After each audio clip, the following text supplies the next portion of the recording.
Welcome to Grid Talk. My name is George Housen, and today we are here to preview the 2025 Monaco Grand Prix. Joining me today, we have Sophia Richmond, Hi. Kristen Hovarth, Hello. and F1 historian Alex Booth.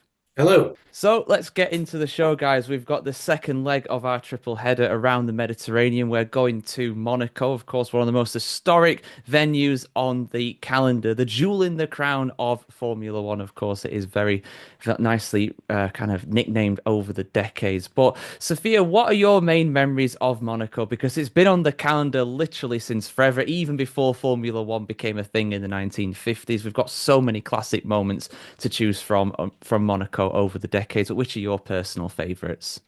Oh, as someone that only kind of got watching in like the 2010s, actually some of the memories from rewatching some of the races are 2008 Lewis Hamilton in the rain pit strategy. Mind you, again, only seven drivers coming across the grid, but after the puncture so early on in the race, good pit stop strategies, able to take his maiden win in Monaco. Everyone goes and reshares the clip of 2006, Kimi Raikkonen, the mid-race finish to walk onto his yacht in full racing gear. Charles's win last year, another good one. Another funny one, I feel Mercedes doesn't want that to happen again, is Valtteri Bottas's pit stop for 3 days, holding the longest record of a pit stop due to the wheel nut being almost fused into the wheel. During that race. But yeah, those are my top ones throughout the years. They're not much in the actual racing aspect, but just the vibe and atmosphere of Monaco is something definitely very memorable over the years. Absolutely, yeah. While sometimes there's, well, most of the time there's not too much overtaking on the track. There is always a story. There's always some drama happening on or off the track. Yeah, Kimi Räikkönen embodying the Iceman by going and have an ice cream on his on his yacht midway through the race. I miss Kimi. I really, really do. But Kristen, what are your favorite memories of Monaco throughout the years? Because like Sophia said, even though sometimes there's not a lot of action actually on the track, there's always something happening. There's always some drama. It's also traditionally where silly season usually starts too. Oh, absolutely.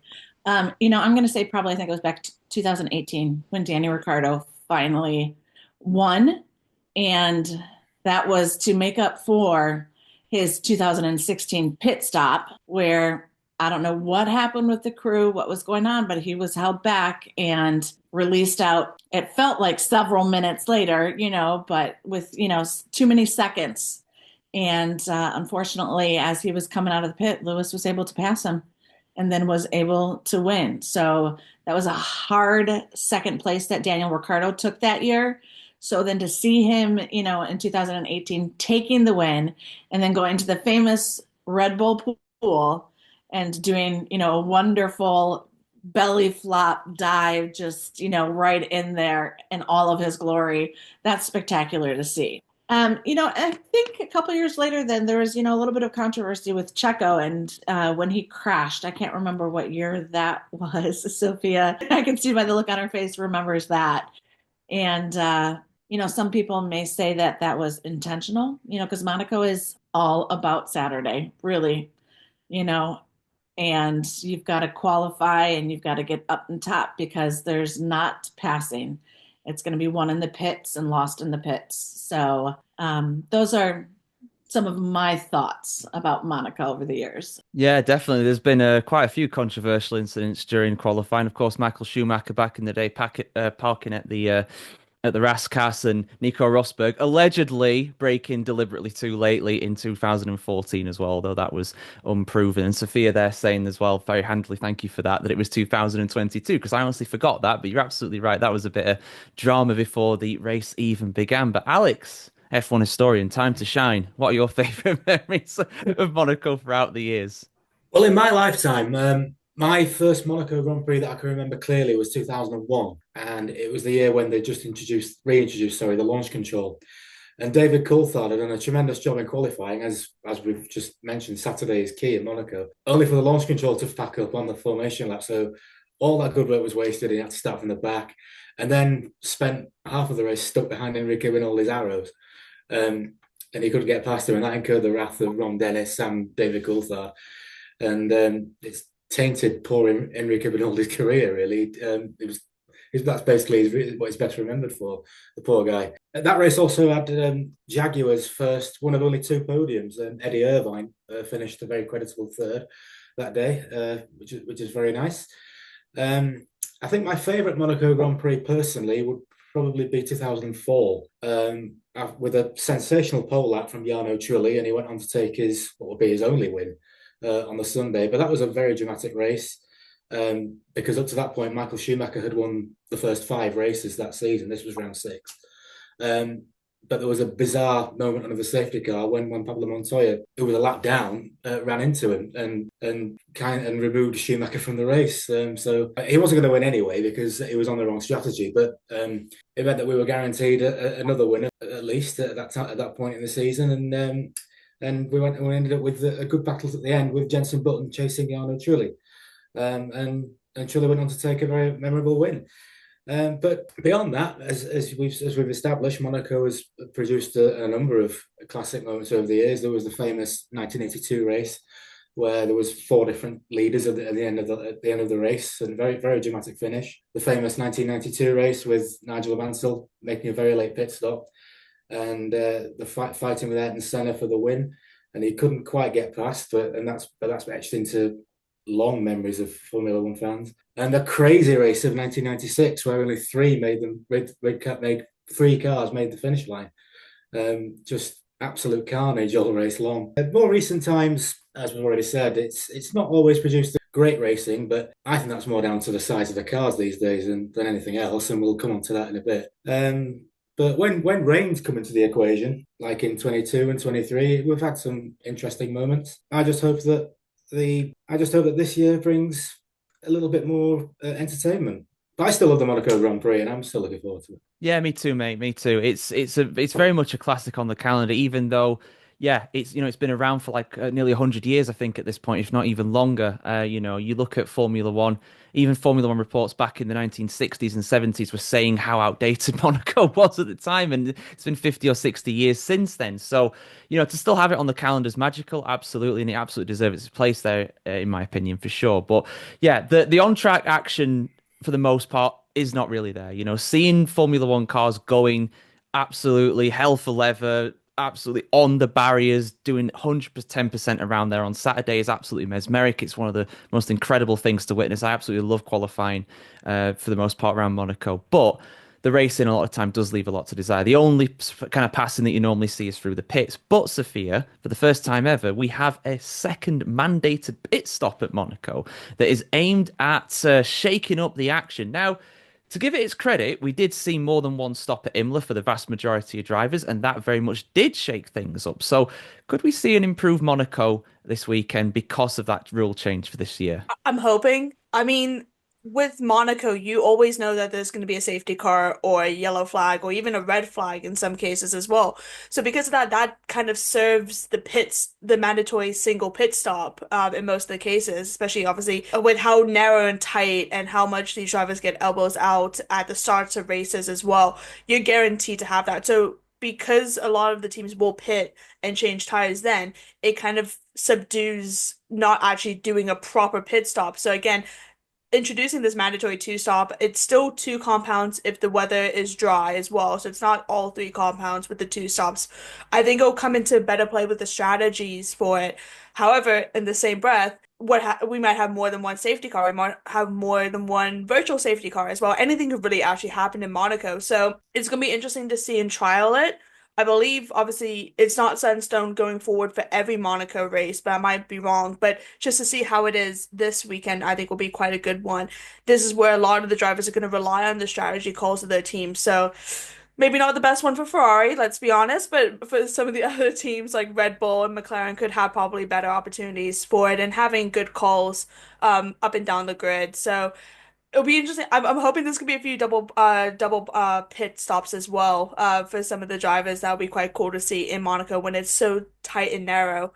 But really happy to hopefully see some more actions in and out of the pits and on the track. Yeah, it at least eliminates the possibility of doing, seeing what we saw last year, where effectively they did the whole race on one set of tires because everybody just changed tires during the red flag at the opening lap. So, at least it stops that kind of scenario. At least it means that we could potentially see some variation with the different tires that they're going for. There is a bit more possibility there because otherwise it is just a one stop. They'll go on the soft, they'll go on the medium, they'll run them to the end of the race. Yeah, that might not be the fastest, but it gives you track position, which is absolutely everything around Monaco. Nothing else really matters. But if you mandate two stops, it's something. At least, I mean, we criticize Formula One a lot for their rule changes, but at least they're trying something. At least they're doing something to hopefully alleviate that. But yeah, Kristen, what do you think? Do you think this second pit stop will really change things up when it comes to Monaco? Do you think it'll bring a bit more excitement there and potentially just see some crazy strategies potentially from the drivers? Yeah, I think so. I'm hoping, I think we're all hoping that this mandate is gonna bring some excitement.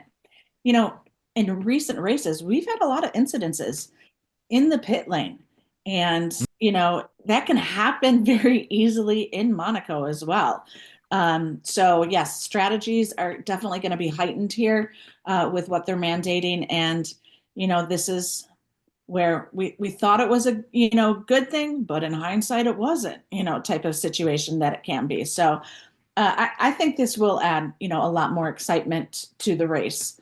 So I'm looking forward to, seeing what happens with it. Yeah, me too. And that's a very good point you make about the incidents in the pit lanes. The amount of unsafe release, or so nearly. I mean, we saw quite a few in Imola where it was literally width of a cigarette paper between the drivers when they were being released. It was incredible, and I still can't get over Verstappen's unsafe release. In my opinion, that's one of the worst I've ever seen. But yeah, so and a very tight pit lane. It's a slower pit lane, of course. It's one of the slower pit lanes on the calendar, but it's an extremely tight pit lane, and you have to realize as well that these Formula One cars, in terms of their actual profile on the ground, are as big as a Range Rover. So they are huge cars to be maneuvering in and out of the pit. So the potential for incidents there is rather high, to say the least. But yeah, let's talk about the championship battle because it's tightened up once again between the three leaders, the two McLaren drivers of Oscar Piastri and Lando Norris, as well as Max Verstappen, Alex. And I tell you what, I mean, I didn't think it was out of the realms of possibility for him to win at Imola, but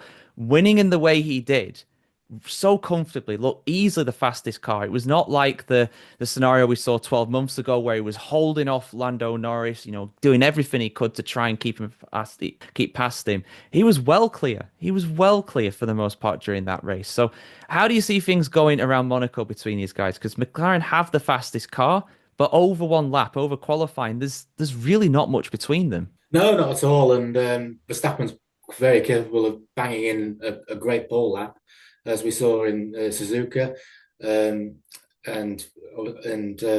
he got pole.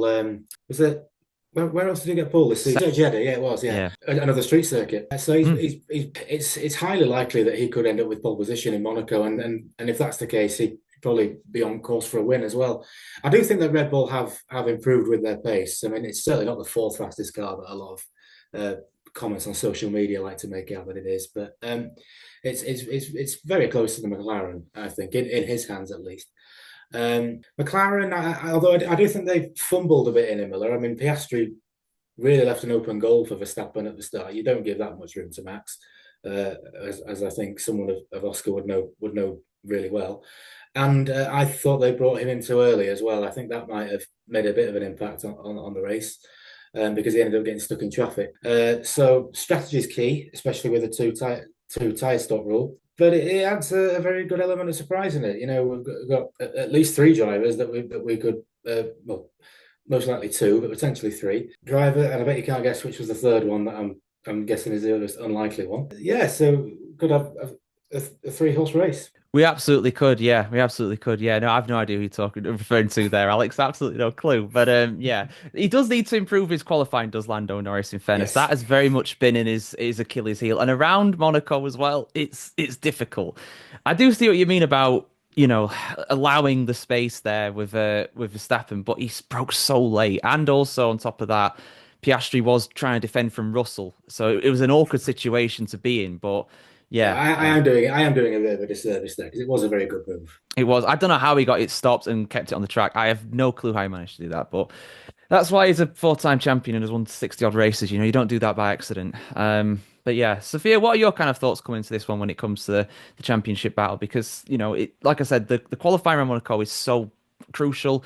Qualifying is so tight in general this season as well. I mean, you're talking about like a second and a half between almost the entire field. And around Monaco, where it's one of the short, well, the shortest lap, but one of the shortest laps in terms of time as well, the margins between getting 16th and into Q3 are absolutely tiny. It's definitely going to be crucial. Track position and track space to set the qualifying lap will also be a big factor as well. Making sure that there's enough gap between other drivers on the grid as well. And God forbid, if there is a slight nibble and hit a wall, that's going to derail most of the drivers on the grid trying to put a good qualifying time in. Going back to with McLaren and Max, I think McLaren overall will be better than Red Bull given because they have two stronger drivers compared to the one of Red Bull. But I mean, looking at the drivers specifically and like focusing really on qualifying, McLaren should have the advantage because they have the faster car. But I think Max could pull out a surprise for them during the race. And then again, if we go into strategy calls as well, McLaren has to focus on two front of the grid drivers, whereas Red Bull can focus on one. Unless, to be fair, we've not really talked about Yuki Tsunoda. He could pull it out after what happened in Imola, obviously starting from pit lane and getting to points. He can maybe have another good race weekend as well, and maybe come into contentions and be that good second Red Bull driver that they've been looking for as well. But I think the two-stop pit strategy will be the big thing. Again, McLaren has to focus on both of their drivers, whereas Red Bull can focus on one in order to have good points for the Drivers' Championship. When it comes to constructors, I think it is McLaren's to lose, because they have the better consistent of the two drivers. Oh yeah, I mean without a doubt. I mean we were saying on the preview for Imola that McLaren had as many points as Red Bull and Mercedes combined, and they'll have even more than that now because Mercedes didn't really score that many, and obviously Red Bull didn't score as many as McLaren, so that gap's got even bigger since then. Yeah, it's in the drivers though. It's so tight in the drivers between these three. Verstappen is just pulling out performances that probably to an extent that Red Bull doesn't deserve to be up where it is, but he can just get enough out of it. And I would love to see Yuki Tsunoda do well. I would love to see it, but unfortunately, there was a reason why he started from the pit lane. It's because he crashed out in Q1. So if you do that round Monaco, it's not a good. You're not going to recover from that. That's going to do very well to get points from there. But he did manage it in Imola, of course. But yeah, just a little reminder to you guys as well. If you are enjoying this podcast, we'd really appreciate it if you could take 5 to leave us a 5-star rating on Spotify or a 5-star review on Apple Podcasts. Also, if you're listening and you're not currently subscribed to our YouTube channel, please do consider helping us out with a like and a subscribe on there. Would be very much appreciated. But we've been talking about Ferrari. We're talking a lot about McLaren and Red Bull. But let's talk a little bit about Ferrari, Kristin, because they had a very interesting home race weekend at Imola. Were awful during qualifying, both out in Q2. I think that's the first time ever that Ferrari has both started outside the top 10 around Imola in F1 history. Either way, very bad for them for sure. But in the race, the pace was great. Hamilton on the alternate strategy, Leclerc putting some great moves in and trying to hold off Alex Albon in the closing stages. But how do you see them getting on this weekend? Because lest we forget, Charles Leclerc won his home race here 12 months ago. But if they produce another qualifying performance like they did at Imola, it's going to be hard to recover from there. Exactly. We needed to see that race pace on Sunday for, those of us who are fans of Ferrari. And we needed that lift. Lewis needed that lift up for sure. But really, Monaco, it is all about qualifying. And Charles has done it, so many times. He has been able to pull it out, and I shed tears last year, absolutely all weekend long, for him because it was so special. And of course, he would love to come back and repeat. I think a lot of us would love to see that. So to see the pace that they had with the mandate of, having to pit twice, that could be a big benefit for them. But really, Saturday is going to be the biggest deal still, I think, for everybody. And again, it is, but then you think so much can happen on race day, weather pending, pit crew pending, all of that. So I guess, we'll have to wait and see, but I think they can do it. I think both Lewis and, Charles have a lot that they want to prove and they have that pace and they need to get in there and they need to fix their qualifying now. And this could be, the time and space for them to do it. I hope so. I certainly hope so. It'd be good to have some more cars in the mix, for sure. But switching on the tyres during qualifying seems to be very difficult. And around a relatively no stress circuit in terms of tyre wear, I mean, driving it, very stressful, I imagine. But in terms of the actual degradation on the tyres, it's not quite there. But we'll have to see what happens. We saw some crazy stuff with tyre strategies, even in qualifying. Aston Martin going on the mediums in Imola last time. So anything could happen really when it comes to that. But Alex, what do you think about Ferrari coming into this weekend? It seems like when that car's in the window, it can perform pretty well. We've seen some good results from Hamilton winning the sprint race in China, Leclerc getting a podium in Saudi, Hamilton again getting a podium at the sprint in Miami. How do you see them getting on at Monaco? Because it's such a unique track, and obviously, yeah, they did win here 12 months ago, but 12 months is a long time in Formula One. Yeah, they did, and it's a bit of a different kettle of fish this year. They've certainly taken a backward step, which is a crying shame. But since the Monaco Grand Prix came back after COVID, Charles Leclerc has always done well, mostly at least. If you remember in 21, when Ferrari weren't that great then, and he put it on pole. I know he crashed in qualifying and ended up not starting the race, but he still set the fastest qualifying lap and was right up there in 22 and finally won last year. And I expect it to be strong again this season, despite the Ferrari not really performing all that well. I think he'll be strong. And Lewis, I don't expect. I've just got a funny feeling that he won't be that strong in qualifying.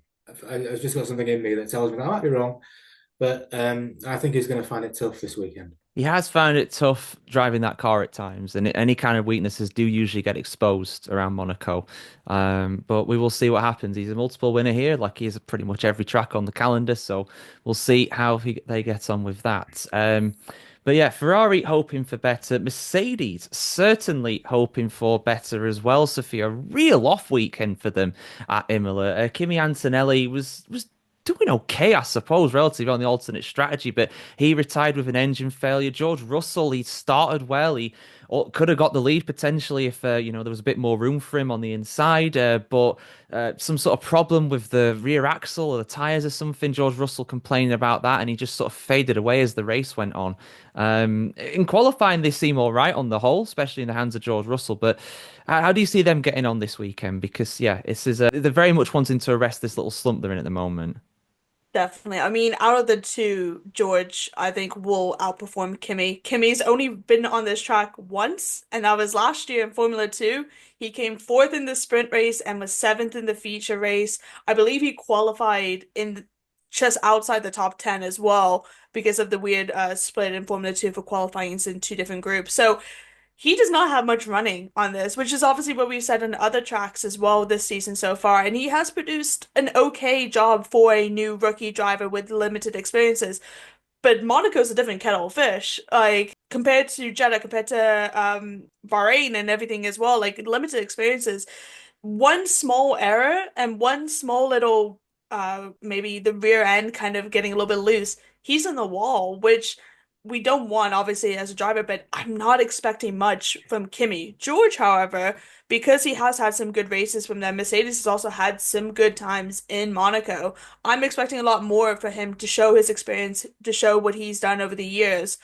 But after what happened in Imola as well, it's not what you want to start with a triple header as well. Then obviously you got Barcelona the following week and the regulation changes as well for that. So there's a lot to play out for this week. So I think for Mercedes, they just want to have a decent qualifying, maybe obviously in the top 10, maybe in the middle of the top 10, and just play it safe. Don't put a foot wrong and just get the well-needed points for both the drivers and the constructors championship as well. Yeah, of course, the flexi wing clamp down is coming into effect at Spain. I don't know how that's going to affect the different teams. Everybody's saying that McLaren are really going to struggle with that, but I'm not so sure now, to be honest. But hey, we'll see what happens with that. It's a big change, you're right, to kind of highlight that, of course. But the bright side for Mercedes is that they normally do very well around Spain. It's a real track that does suit their car traditionally, so we'll see what happens there. Kristin, how do you think that Mercedes are going to get on this weekend in Monaco? Do you think George Russell, Mr. Saturday, will be able to pull off a miracle? Um, I think he's hungry for it. I really do. I don't think he's going to back off. I think he will go after it and go after it. And, we heard so much about Kimi this past weekend because it was, his home race, this young 18-year-old kid, the potential next great, F1 driver. And all we need is one moment of greatness from him as well. And he has the potential to produce it also. So I think they're just, had a little bit of a blip in what's going on. And I think they've really probably looked at everything so closely as to what happened with the setup on Sunday, for George's car as well.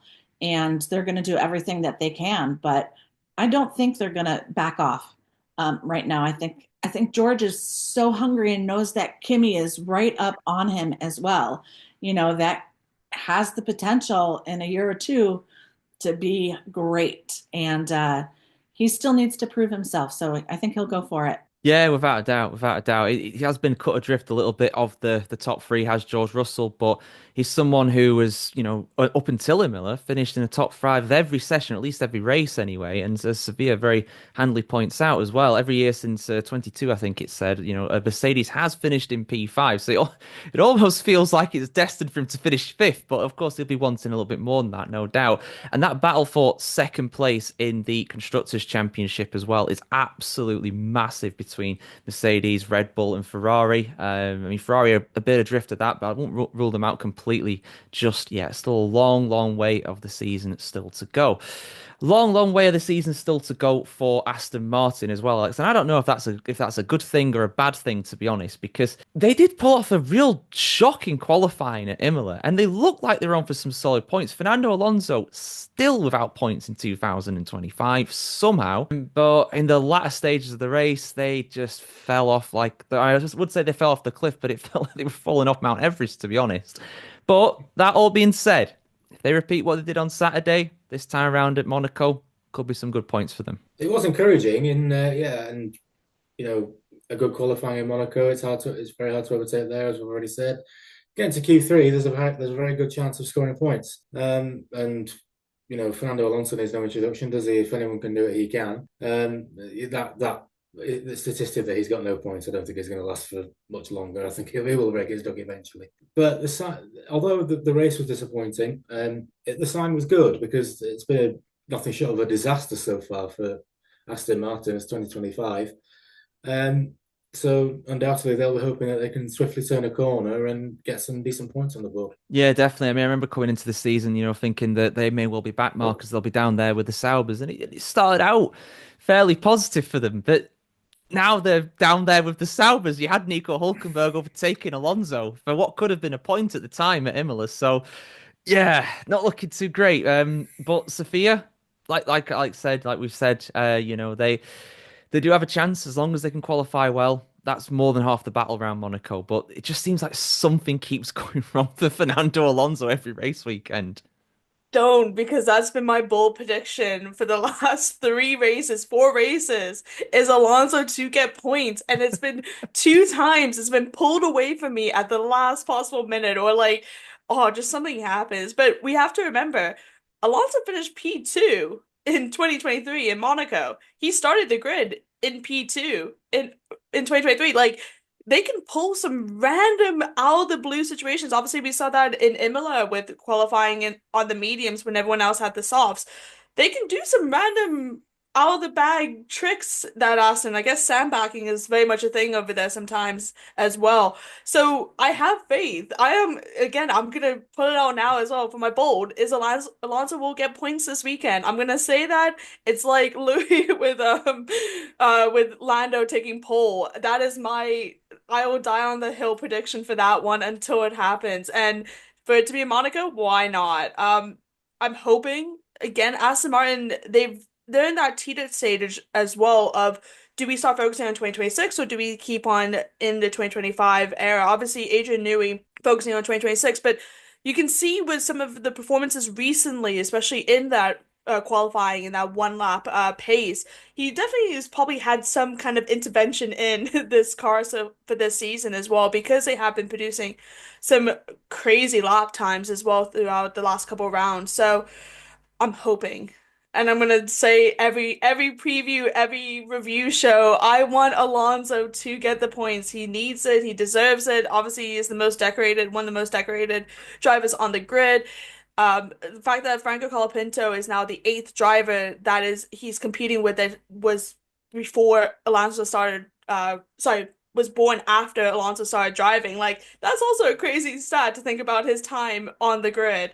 So I have my faith in Aston Martin, which I don't think I would have ever said that this time last year. I just think the fact that Alonso scoring points is a valid, bold prediction. That tells you everything you need to know, really, at this point about Aston Martin. But yeah, I mean, fair play to Alonso. His longevity is absolutely just insane, really. Like you said, there's a good portion of the grid now that were born after he made his debut, not started racing, born after after he was. I mean, it's crazy. Like, I mean, Kimi Antonelli was born what, '06 or something? Like, it's just absolutely bonkers. But there we go. I mean, he's raced against several generations. He's raced against Verstappen and his dad. He's raced against Schumacher and his dad. There's probably a few other examples in that as well. But yeah, Alonso is forever, and he's gonna feels must feel like forever right now, waiting for a point from him. Bless him. But anyway, Sophia very nicely did prelude our predictions there in terms of what we're going for here. So as always, everybody, I want to hear your prediction for pole position, your prediction for the podium, and your bold prediction as well. Kristen, let's get started. Okay, I'm gonna say Paul Charles. He's gonna right. Thank you. He's gonna pull it out. However, podium. I think it's gonna be Max Norris Piastri. Sorry, that's boring, but I think that's how it's gonna go. Max Norris Piastri. And my bold prediction is that Kimi is going to do better than George in this race and yep, place higher than him. I like that. I mean, Anthony does have not a pole position, but a fastest lap in a qualifying session. Did it at the sprint in Miami. So, but my real question there is, Kristen, what happens to Leclerc? He's not on the podium. What happened to him? Oh, don't make me say it. Ferrari strategy. It's going to be yes. He might Oh. have it or two. Oh God, yeah. No, I hope Alex just put in a little chat that it's essentially a crash. I hope not. He's had enough of those at Monaco. Bless him. Alex, That's why. That's why I said it. Alex, what are your predictions? The podium, the pole, and your bold prediction for Monaco. The pole, I think Verstappen's going to do it. I think he's going to just pull one out of the bag. And assuming he gets a good start, that's probably highly likely that he'll win. I think Piastri will be second, and I think I'll go George Russell third as well, actually, because he'll have a good qualifying. That's a prediction. A bold prediction: Franco Colapinto to score a point.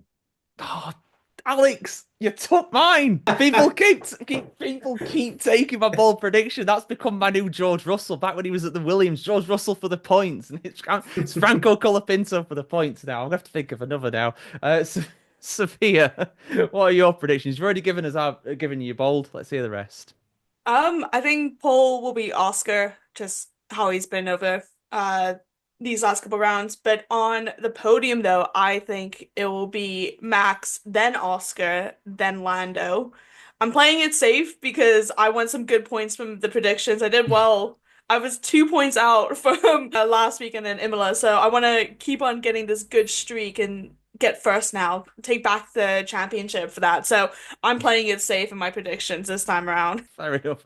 It is tight at the top. I believe it's 2 points between me, you, and Tom. 1 point between me, you, and Tom Downey. Tom ahead of us by just 1 point. So it's very, very tight. Yeah. So I've got to be careful because I got a lot on the line with these predictions. They mean a lot. They mean a lot. So, I doubted Oscar Piastri in Imola to get the pole. I did think it was going to be him, but I thought, no, let's go for Verstappen. So I'm gonna stick with Piastri. I'm gonna go with Piastri for the pole. I'm also gonna go for him for the win. I'm gonna go Max second. You know what? I want to put Charles Leclerc third, but I just feel like something's gonna get in the way. I'm gonna go Russell. I'm gonna go Russell for the podium. He's good at qualifying. I'm gonna go similar to what Alex said there with that. Um, Bold prediction. What's a bold prediction we've not gone for so far? See, normally it would be something like Alonso for the points or Colapinto for the points. We've both had those. There's no points riding on this in terms of the old championship. You know what? Let's go crazy. Why not? Let's have a bit of fun. He nearly got points at Imola. He was riding in 10th for a little bit. I'm gonna go for Hulk for the points. Just why not? There's nothing riding on it. Let's go for something different. There's no way that's happening. But anyway, before we sign off, I just want to thank my panelists for joining us, and anything you guys want to shout out, we very much appreciated it. Sophia, where can people see and hear more from you? Yeah, So obviously with Grid Talk on the podcast, but then I also work with George at Formula Reports as well, covering everything motorsport. Triple header, lots of F2 and F3. There was a great race weekend for that last weekend, and obviously we're back racing in Monaco, and then obviously we got Barcelona coming up. So you can find me and George anywhere at Formula Reports on all social medias. Absolutely, yeah. Thank you for that. And like Dave mentioned, we've got the Predictions League going. You can join us on that as well on Facebook and the other social medias too. Alex very handily put as well in the chat. I should have gone for Bortoletto. I'll open it up to the Saubers. I'll put some faith in Gabby. I did interview him before he actually made it to F1, so I'll add him in that one. You can see he's due a point. He's due a point. He's doing a good job in that Sauber, I reckon. Just not the best car, unfortunately, at the moment. But hey, things could change next year in 26. I hope they do for their sake. But yeah, if you want to see more from Grid Talk, it is available. We are available on YouTube as well as Amazon Fire, Spotify, Apple Music, Verbal, and Pocket Cast. Just search for F1 Grid Talk for all our back catalogue of shows with previews and reactions to the race results. Massive thank you as well to Jared Bradley and Holly Eagle for supporting us on Patreon. If you want to support the show some more, why not sign up to our exclusive benefits over on Patreon, such as our exclusive podcast that goes out on there once a month as well. Make sure you subscribe to see when the next episode of our podcast goes live as well. And we'll be back soon with plenty more Formula One content. We'll be reacting to the Monaco Grand Prix soon after the race has been concluded. Thank you very much for listening to the Grid Talk podcast, and goodbye.